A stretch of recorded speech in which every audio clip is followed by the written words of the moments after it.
Dependencies or libraries are pre-written code to help solve problems. In this video, we will introduce Pandas, a popular library for data analysis.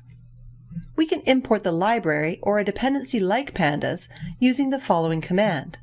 We start with the import command, followed by the name of the library. We now have access to a large number of pre-built classes and functions. This assumes the library is installed. In our lab environment, all the necessary libraries are installed. Let's say we would like to load a CSV file using the Pandas built-in function, read CSV. A CSV is a typical file type used to store data. We simply type the word Pandas, then a dot and the name of the function with all the inputs. Typing Pandas all the time may get tedious. We can use the as statement to shorten the name of the library. In this case, we use the standard abbreviation PD. Now we type PD and a dot followed by the name of the function we would like to use. In this case, read_CSV. We are not limited to the abbreviation PD. In this case, we use the term banana. We will stick with PD for the rest of this video. Let's examine this code more in depth. One way Pandas allows you to work with data is with a data frame.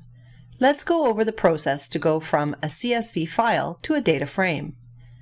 This variable stores the path of the CSV. It is used as an argument to the read_CSV function. The result is stored to the variable df. This is short for data frame. Now that we have the data in a data frame, we can work with it. We can use the method head to examine the first 5 rows of a data frame. The process for loading an Excel file is similar. We use the path of the Excel file. The function reads Excel. The result is a data frame. A data frame is comprised of rows and columns. We can create a data frame out of a dictionary. The keys correspond to the column labels. The values are lists corresponding to the rows. We then cast the dictionary to a data frame using the function DataFrame. We can see the direct correspondence between the table. The keys correspond to the table headers. The values are lists corresponding to the rows. We can create a new data frame consisting of one column.